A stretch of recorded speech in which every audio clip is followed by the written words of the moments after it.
Hello and happy Monday. Oh my goodness, you guys. I'm excited to be here with you today on our weekly Monday video. My name is Bev McCullough of Flamingo Toes, and I am happy to be here today with you guys. We're going to do some stitching today. We're going to work on the layered back stitch, and I'm going to go over how I do that.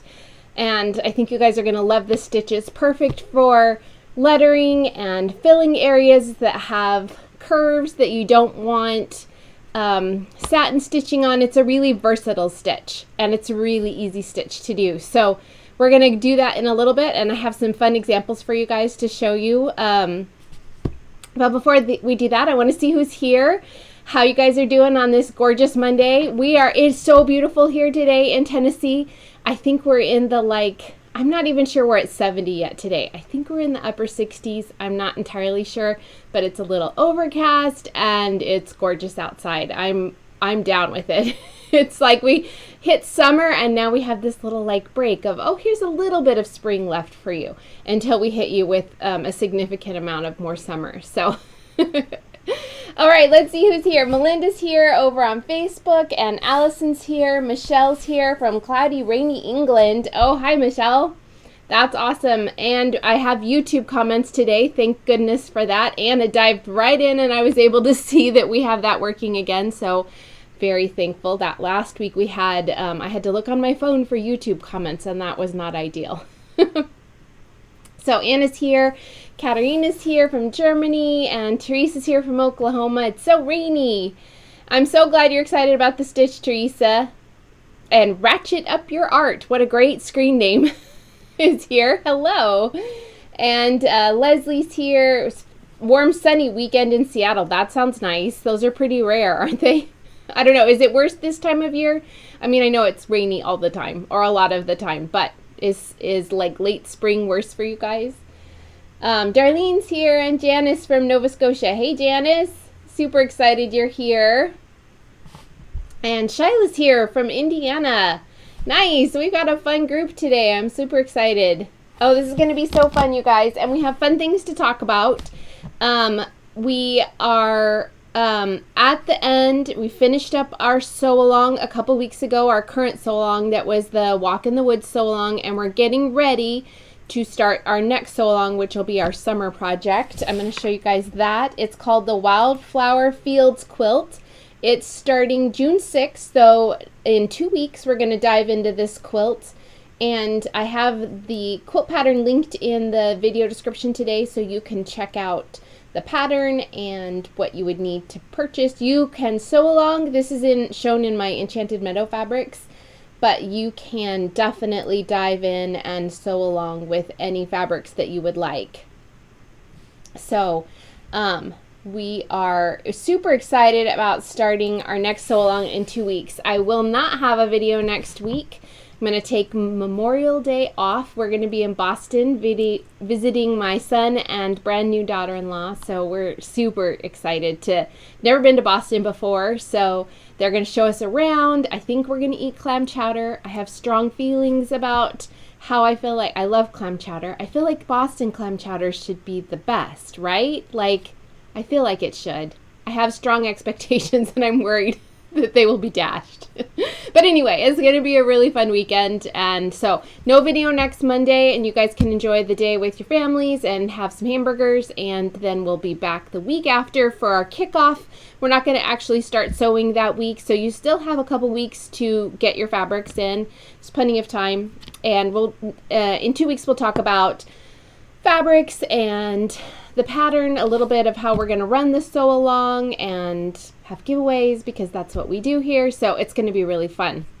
So I'll see you in 2 weeks for that. But before I sounded like I was leaving, I promise I'm not leaving. So I have some fun things coming up this week. I'm sure you guys know who Pat Sloan is. She is rock star in the quilting industry, and in addition to being crazy talented and super she's written, I think, over 30 books. She's got hundreds of pattern designs. She works with Aurifil. She works with baby lock. She's just amazing, but she's also genuinely one of the sweetest people you will ever meet. And so I am so happy whenever she asks me to participate in anything. And she has a brand new book that's coming out. Well, it is out. It's called Tantalizing Table Toppers. It is an amazing book, and this week is her book tour. So I've linked to her post on today's video description, so you can go and check out the whole schedule. There's, I think, 2 people a day, and everybody's giving away a copy of the book. So you can enter everything, and then, you know, hopefully you will win one.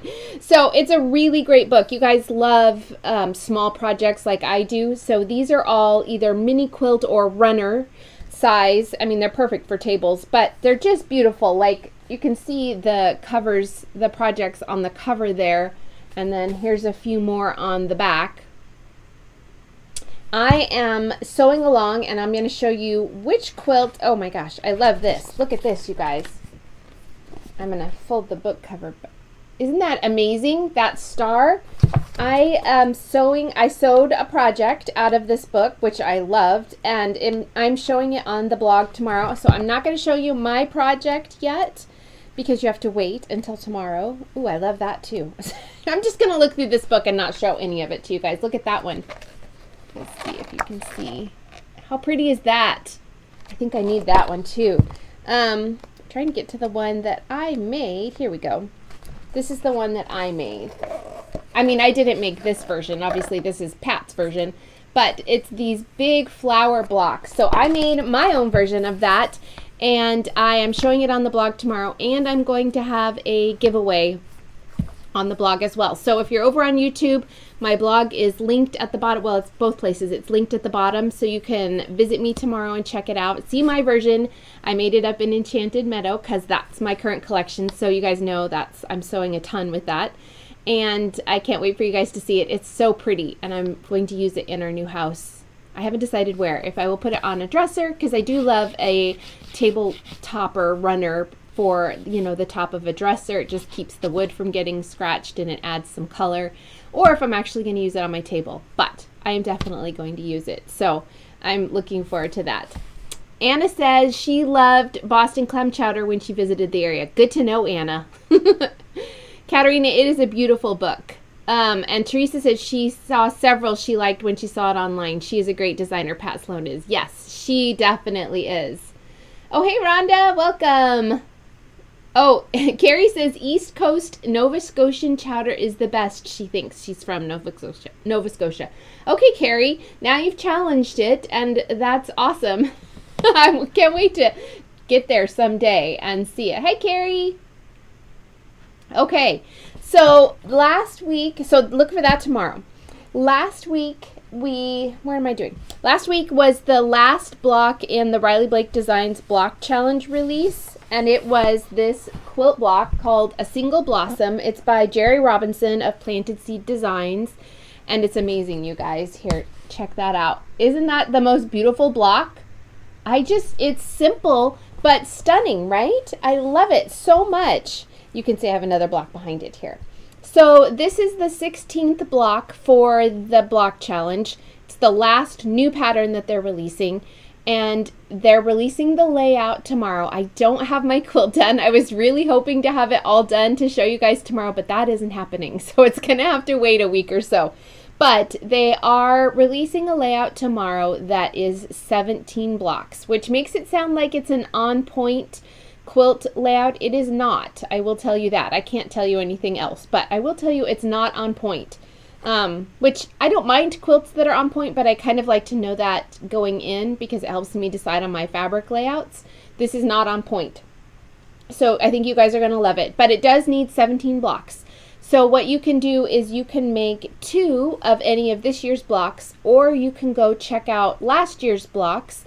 They're all the exact same size, 10.5 unfinished, and you can make one of those. They're all still available and free. And so that's what I did. I'm going to turn that because it's sideways there. So this is the block I designed for last year. It's called the Shining Star block, and I think it's a really fun one. And so this is my version. Last year I made mine up in Stardust fabric, so it was really fun to make up another version in Enchanted Meadow. I have little strings everywhere. I'm going to hold that up so you guys can see, but that's called the Shining Star block, and it is also free. So if you go to my post on the RBD blocks, you'll find the these two are in the same post, and I have linked to the patterns for both of them, and everything's free. So look for the layout tomorrow, and then you can get started on that, and I'll be sharing my layout. Well, I'm using the same layout, but my finished quilt here in the next week or so, hopefully soon. It's in process. It's just, you know, how things go. The week gets away from you. So that is the last bit of the RBD block challenge, and I've really had fun seeing you guys sew along and seeing your blocks as well. So I know some of you used Enchanted Meadow for the block challenge, and I love that. That always makes me happy. Lisa says she votes for the New England clam chowder style, which is plentiful in Boston. Yes, lots of seafood there. I know, it's going to be great. Hey, Erin. Yay. Super excited you guys are here. Susan. Oh, thanks, Susan. She likes the Shining Star block. That's awesome. Okay, let's have tea time. So you guys know I started a new series where I'm kind of sharing the teas that I like.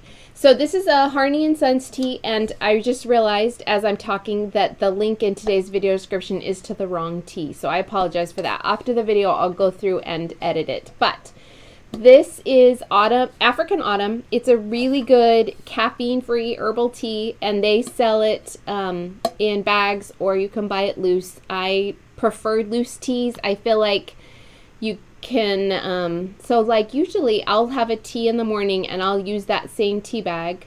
It's loose tea, and so I'll make my own bag, but I drink that all morning until lunch, and then I make another one in the afternoon and I drink that until evening. I have rituals apparently, which as I'm talking I just now realized. Morning tea, afternoon tea, evening tea. So African Autumn is really good, and I'm going to read a little bit. I'm not going to read it to you, but I'm trying to see the flavors that are in it, and it's this orange print that is on a red background, and I cannot read it. So it's an herbal blend made of red bush from Africa, cranberry, and oranges, which sounds a little holiday-ish, which I'm down with holiday teas any time of year. It does not have to be Christmas, but it doesn't strike me as super holiday-ish. So if you like citrusy kind of flavors and you want something herbal, I highly recommend this. And you guys know this is not sponsored at all. This is just me sharing what I love as far as teas. So if you've ever had African Autumn, let me know. I would love to know. Teresa, my mug is from Hobby Lobby. I got it probably a year and a half ago, maybe. You know how Hobby Lobby is. They don't stick around too long, but they do have some pretty vintagey looking things. So it would maybe still be there.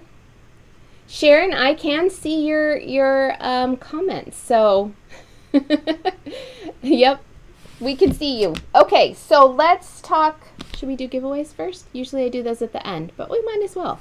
Okay, so today we have some fun giveaways. This is from last week, and last week is all about the fabric. So I have two 5-inch stackers of Ava Kate for you guys.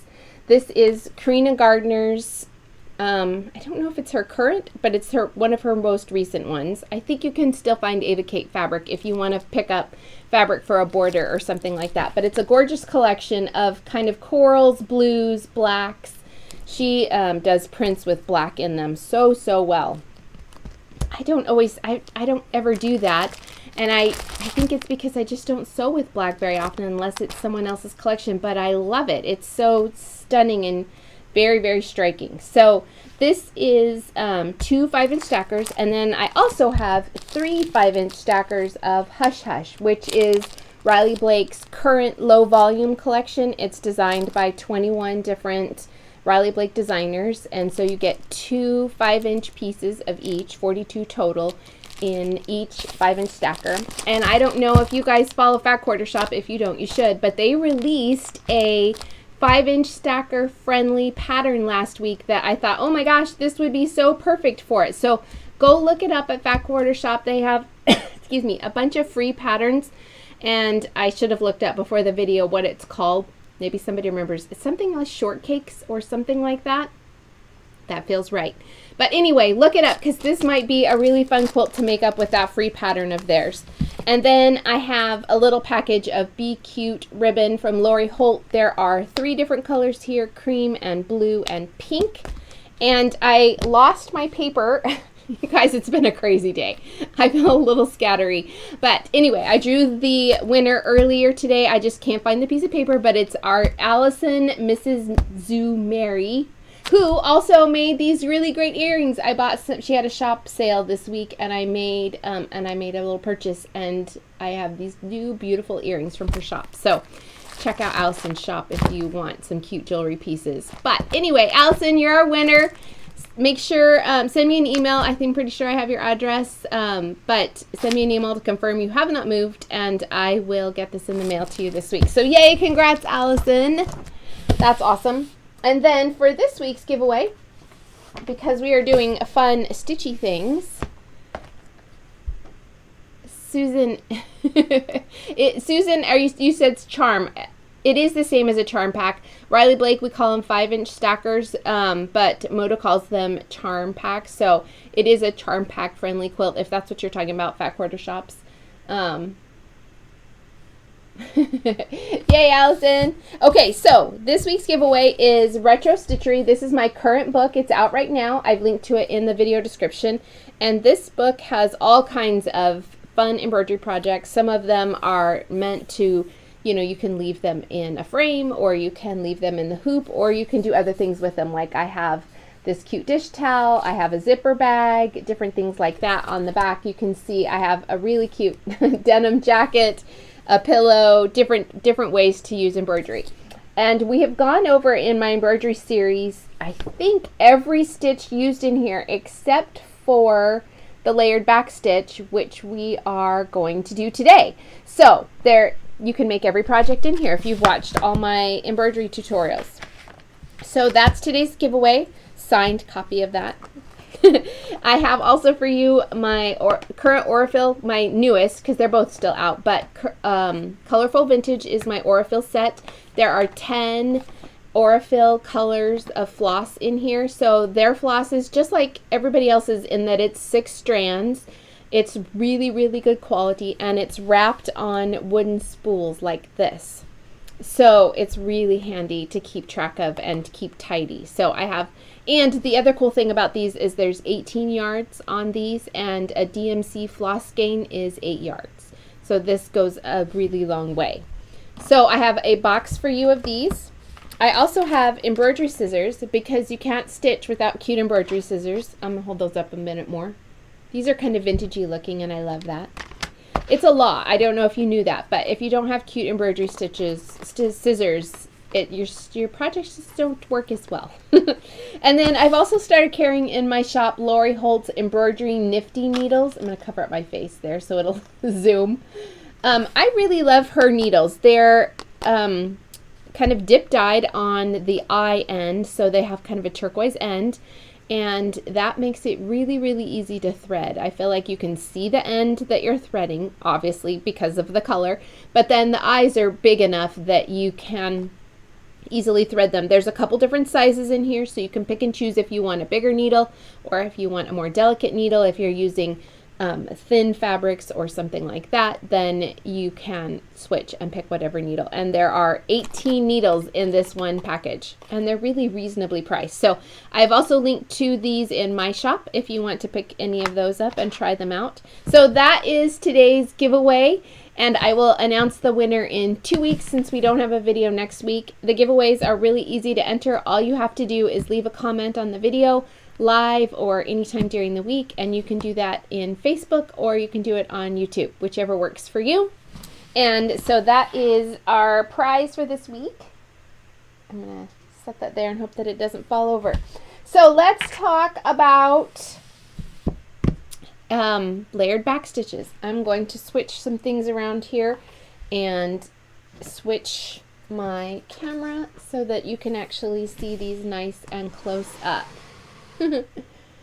Allison, that's absolutely okay. It's on Etsy. She says it's AZ Family Zoo. It benefits her animal sanctuary. If you guys aren't following her on Instagram. You can check out her Instagram account. She has the cutest pictures of her little rescue animals. So, and Allison didn't send me earrings. I bought these, but I love supporting you guys. So that's why I am sharing about that.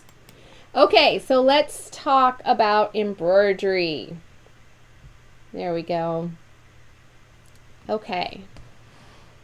All right. Hey, thanks, Jane. Oh, Teresa says she loves my new book for minis. Looked through it on Amazon.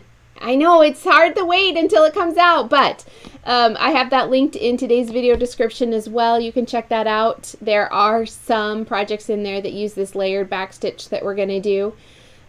It's just such a really versatile stitch, and I think you guys are going to love it. So I have a few projects here I want to show you that I have used the layered back stitch on. So this is my love hoop. We're going to do another version of that with the stitching today, and all of this heart and the lettering is made with the layered back stitch, and I'm going to get up kind of close. It looks weird in the picture, but that way you can see what the stitching looks like. It's almost like a brick stitch and kind of close to a long and short stitch, but I feel like it's a little more irregular than a long and short stitch, and it is really versatile for these kind of areas, especially lettering where you're dealing with a lot of curves, a lot of small to large areas. It just is really a forgiving stitch more than a satin stitch would be. It's supposed to have texture, and I love that that gives, you know, it has a really nice contrast with your satin stitches as well. Hey Wendy, I'm glad you're here. So this is one of the projects that I used that on. This is from Retro Stitchery, and it's a really fun, colorful hoop. You don't have to make yours as colorful. You can certainly do it in any color you like, but you can see the lettering here is all done with back stitch, and you can kind of tell looking at it sideways, there you go, how much texture that has and how much it gives to the piece, and it looks really nice contrasting with that satin stitch. So you can see it there on lettering. And then this is also from Retro Stitchery. This is my happy place. I said a lot of thises and my's happening there. So all of the lettering that is green and this bright coral is done with this layered back stitch, and I'm going to get up really close so you guys can see that. So you can see how that brick-like look works. It's a really fun stitch, and you can see how easy it is to go between really fat areas and then the more thin areas.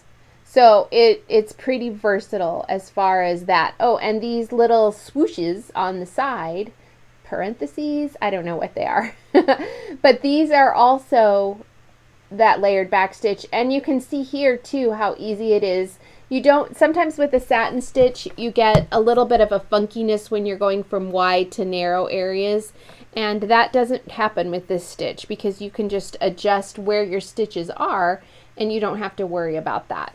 So that is also in Retro Stitchery. I'm going to move some of these.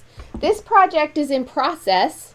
I don't always show you guys my in process, and this has been in process for a little while, but it is going into the store next week, so you can watch for it. But this is a really fun little flamingo that I've stitched up, and she's got flowers on her, and of course I've added florals around here, but I'm just going to zoom up and show her a little bit, because the entire neck and legs of the flamingo is made with this same stitch, this layered back stitch, and it looks really pretty with the satin stitched flowers that are all over her body.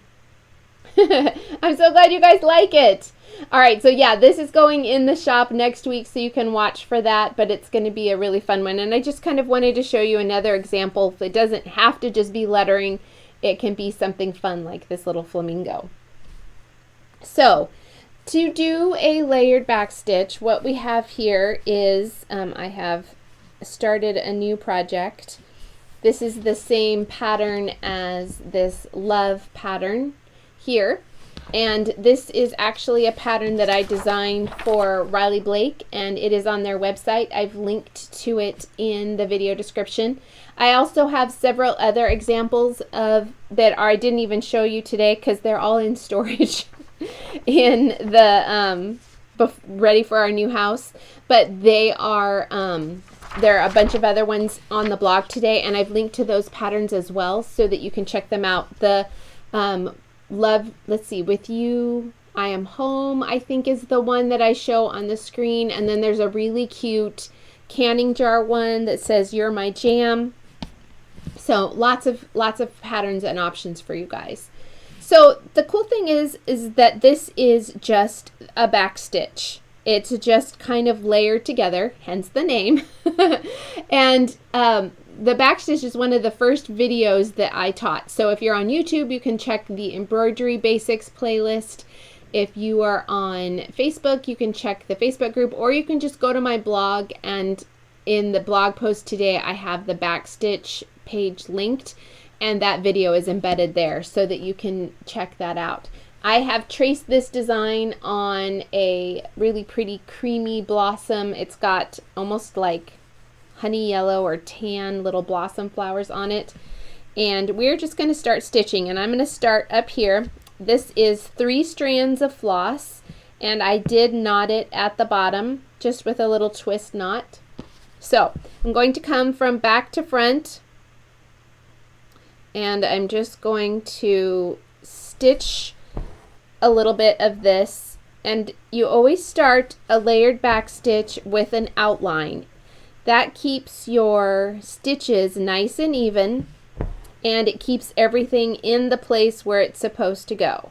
So I'm just going to start outlining this top of this heart with the back stitch. And I'm coming outside of the, I got a little snag here, of course. I always stitch a little bit outside. Some of these little knots are easy to get if you just kind of stick your needle in there. And of course this isn't one of them.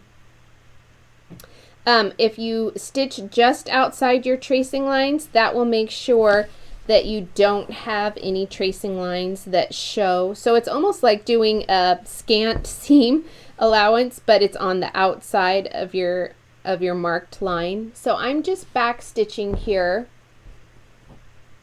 and I am going to outline a little bit of this. So some tips for you guys while I'm back stitching this outline. Embroidery is one of those things that's kind of like crochet. If you do it too tight, it's not going to work well. So what you're aiming for is, as far as tightness, you don't want to pull so tight that your fabric puckers in any way. You can see me pulling on it, and you can see how the fabric is sort of indenting. You don't want that to happen. You want your stitches to basically lay on top of your fabric, but not be so tight that they're pulling. And where that's going to run into problems is if you're doing a large lettering area and you're filling the entire area with stitches like this, you keep pulling and pulling and pulling, and it's going to start puckering the fabric. You'll start to see little ripples and ridges in your fabric, and that lets you know that you have pulled too tight. So there's a couple things you can do about that. I'm going to kind of switch over. I would not normally do this, but you guys don't want to watch me back stitch this entire heart without anything happening. So I'm going to outline this side now. There's a couple things you can do. Is one, I highly recommend practicing to the point where you're not pulling so tight and you don't need any kind of stabilizer. But if you're really struggling with this, or if you're just starting out, you're more likely to get those ripple lines on a thinner fabric like a quilting cotton. It's less likely to happen if you are doing something heavy like a thicker linen, or it's probably not going to happen on a denim or a canvas or anything like that. So if it's a thin fabric like a quilting cotton, or especially like a lawn or something like that, you might want to add a stabilizer behind your fabric. And that can be something as simple as Embroidery Stabilizer. You can use iron on or sew in, you know, just put it behind your hoop. Or you can double up your fabrics. If you have a little bit of scrap, you know, background fabric from a leftover quilt, or if you have some muslin or something like that, go ahead and just do 2 layers of fabric in your hoop and stitch them up together. That's going to give your project a little bit more stability, and you're going to be less likely to pull so hard that it gives you a puckery effect. So I have stitched, I'm going to go down here a little bit, 2 more stitches. I've started to stitch this so that I have my outline done. And as I said at the beginning, this outline ensures that because we're layering different lengths of stitches and different filling this area with stitching, if you don't do this outline first, it's really hard to stay in the lines and have it look really nice. I'm going to do just a bit of a shimmy down here and get rid of one of our, maybe 2, so you can really see. I was too far up. Okay, so now you can really see. Sorry about the camera in my face, but that's okay, you guys don't mind. So here's where we're at. I have outlined the top of this cute little heart, and what I'm doing is I am going to just now start filling this area with back stitches.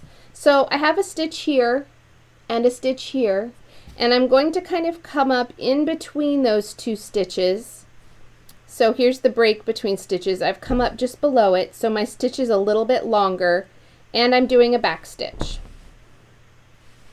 So I've done 1. Now I'm going to make my next stitch a little bit shorter, kind of how we do when we do a long and short stitch. And I'm going to just fill in. You don't have to have this super, super tight and full. Now I'm going back to a longer one. You can always go back in if you find that you have an area where you can see the background fabric through it. You're trying to kind of cover up the area so that there isn't any background fabric. Now this is a short stitch, and I probably won't need to do another one. So you can kind of see how it's filled in that entire area. Let me get up there. Let's see if I can zoom it, clear it up. There we go. Now you can see. So you can see how it goes like long, short, right? So now we're going to kind of, I'm going back in the middle, and I'm just, now I don't have a set way this has to be done. Don't feel like you have to do it exactly like this, but I just, where those 2 stitches are short, I'm now doing like a longer stitch to kind of fill in those areas. So now I've done 2 stitches. It's gotten a little bit longer, so I'm going to come over here by the edge, and I'm going to fill in this size. So my stitches are varying lengths, but I want to kind of try and keep that sort of brick look. That just gives your stitching a really nice, even effect. So now I'm doing kind of the outside 3. You're just going to kind of base how wide you do your stitching based on how wide your area is. Obviously, if you have an area that is like this pretty girl, you're going to have a lot more. You can see those lines. There's probably 5 or 6 rows of stitching in here. But you can also see that in her legs, it's quite a bit narrower. And it just varies. So, you know, as you go to a curve, you're going to, you know, maybe do a few more stitches. And as you go down, you're going to do less. It doesn't have to be the same number of stitches across as you, you know, that you start with, that you end with, if that makes sense. Just like here, I'll start out with probably 2 or 3 back stitches, but by the time I get down to here, I really am only going to have 1 or 2. Let me show you on this one. You can see here that there are 3 stitches probably going between them, but when we get down to here, it's really just 2 stitches wide, and right here it's just 1. And same with this lettering. it's just a regular back stitch here, but then we get to the wide part, then we I opened up and did that outline and then filled in with open areas and then brought it back down to where it was just one stitch. Jane, are you asking about this fabric in the shop? I don't have any blossom in the shop. I only carry my own fabrics. So I don't, but you can check Fat Quarter Shop for blossom, and they have a really, really great selection. So I'm just going to keep kind of showing you this so that you can see, one, that it's a little bit on the random side, but also how the stitch develops as you're watching. So I'm going to just get up close enough here that you can see this, and you can kind of see how the stitch develops. And I'm not doing really any one side to another. I'm just taking each open area as I see it and filling in, you know, the area. So now there's kind of a big open space in the center, so I'm going to fill that, and then I'll go kind of from side to side again. So it doesn't have to be a super precise like direction or anything like that. It's a very forgiving stitch, which I love. So you can kind of see here, I can see a little break right here. So I'm going to pop back up before I get too far, and I'm going to just fill in that little open area. And that's one of the awesome things about this stitch, is if you've got an area that you've sort of missed, you can get it fixed really, really easily. So that's how you kind of fill in those open areas. So really, this is all there is to it. You're just going to keep going through different areas and filling in these layering stitches of different lengths and different stop and start points. So do you guys have any questions? Is there anything else that I can show you while I'm here? As far as this stitch, it's a really fun one, and I would love to see you guys try it out with some of the projects. You can always go on my blog. I have lots of free patterns so that you can practice without, you know, paying a lot of money. I have also other patterns in my shop that aren't super pricey, and if you like any of those, you can always pick those up as well. If you just go to the embroidery section in my shop, you can check those out there as well. So lots of options for you guys. And then of course there's the books. And I have a brand new book coming out in July. It's called Make It Mini, and we're going to use a lot of these stitches in those projects as well. The other thing I like about the layered back stitch is that it's a pretty durable stitch. You can do this stitch in quilting and it's going to hold up just fine because it's not a really loose stitch like the woven roses or the lazy daisies or anything like that. I can't go too much farther because I ran out of outline. But you can see how quick it is. I've just been talking a little bit, and it is, I've already gotten that area filled. So, Lisa, the stitch is not overlapping. So I'm going to get up here really close and personal. They are just kind of stopping and starting at the, like, you know, this stitch stops here and the next one starts here. So this stitch sort of stops right here, and that's where I will end the next stitch. So kind of right up next to it. So there's no overlapping. And, oh, I'm glad, Clary. And let's see, Melinda asked about turning that corner. So what I'll do is, let me show you on the one that I have done.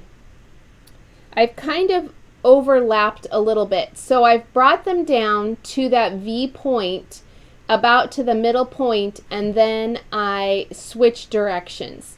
So I kind of overlap where the stitches are. So almost like a zipper, you know, like maybe this one's a little longer, this one's a little shorter, this one's a little longer, etc. So you kind of can get that direction going in the opposite way around the corner. Same with a curve, and this is similar to a traditional back stitch. If you are going around a tight curve, especially something like these little guys with the letters, you're going to shorten your stitch. So this can be a longer stitch because it's not a straight line, but it's pretty close to, you know, it's a very, very gentle curve. If you're working with something like these little O's, you can see how much shorter the stitches are on these smaller letters. So just tighten up your stitch length a little bit, and that will give you the ability to get a nice curve going without getting kind of a pointy look to your letters, because you don't want that. So I hope that answers your question, Melinda, and I hope that helps. Yeah, it is super soothing, Mary Beth. I love embroidery, and it's one of my favorite things to do. It gives me such, it's so relaxing. And let's see, Susan said it looks so much more forgiving than a satin stitch. Are they interchangeable? Why would you use one over the other? They're definitely interchangeable. I don't think that you have to do, like for these leaves that are satin stitched, you could absolutely do that. I like the texture of a satin stitched leaf or a satin stitched flower. Let me show you the flamingo again. It's really just kind of a texture feel. So here's the cute girl. So it's just fun to have different textures in your fabric. So you can see that this is the back stitch, but these flowers are satin stitched, and it makes kind of just a good steady and contrasts. I don't know, it makes it more visually interesting. But I could absolutely have done these flowers as back stitches, as layered back stitches as well. And that's a little bit what I did around these leaves. These leaves have kind of 2 rows of back stitching around the outside, but then the insides are satin stitched, just to make it a little bit more interesting. Because, you know, if you're spending all the time working on a project like this, you want it to be interesting and cool. All right, I'm switching cameras back. If you guys are good, if you have another question, holler really quick, and I will switch back for you. But that basically is an overall for you of how to do that layered back stitch. It looks like a complicated stitch, but it is really very forgiving. It's really easy to do. So I hope you dive in and try it. My biggest tip would be to make sure you're not doing it too tight. Especially with a stitch like this where you have a lot of stitches in one area, all going the same direction, it's very easy to get tight. And the reason I know that is because I did it a lot. In fact, I still do it sometimes. If I'm not, if I'm like trying to hurry, or if I'm just not paying attention, maybe a little tense, then it's very easy to have it happen. So just slow down, make sure that you're pulling that stitch so that it just lays, it's not pulled tight and pulling that fabric into kind of those little puckers. So if you find that happening, just kind of relax your stitching a little bit and loosen them up. Not so loose that you have loops, on top, but just laying. Just like if you have done any kind of crochet before, you have to loosen that up and not do that super tight. I'm terrible about it with crochet as well. I have managed it. I've managed to overcome it in stitching, not so much in crochet. Speaking of crochet, is anybody doing Lori Holt's crochet along that she's doing this summer? She's got a big Granny Squares book, and I swear that woman is the busiest woman I know. She's such a rock star. But anyway, she's got a Granny Squared book, and there's like a quilt along, a stitch along, and a crochet along where she's making Granny Squared, and I really want to crochet along. I have not crocheted in a long time, and I have a bunch of her cute chunky yarns, and I'm thinking I need to maybe crochet along. If that happens, I'll share photos with you guys. I'll share my progress. I'll update you. I think it's starting in June, so go to her blog and check it out, or check out her Instagram. I'm sure she's posted about it. So you can crochet with me if you like to crochet. All right. Yay, I'm so glad you guys like this. Thanks again for tuning in. I really appreciate it. You guys know I love hanging out with you on Mondays. Don't forget to enter this week's giveaway, leaving a comment. Check out my blog tomorrow for Pat Sloan's tantalizing table topper project. That's a lot of T's. I hope you guys have a fabulous Memorial Day. I'll see you in 2 weeks, and we will be kicking off our Wildflower Field Sew Along. Let me know if you're sewing along with us. I would love to see who's going to be joining us. So you guys have a great week. Talk to you soon.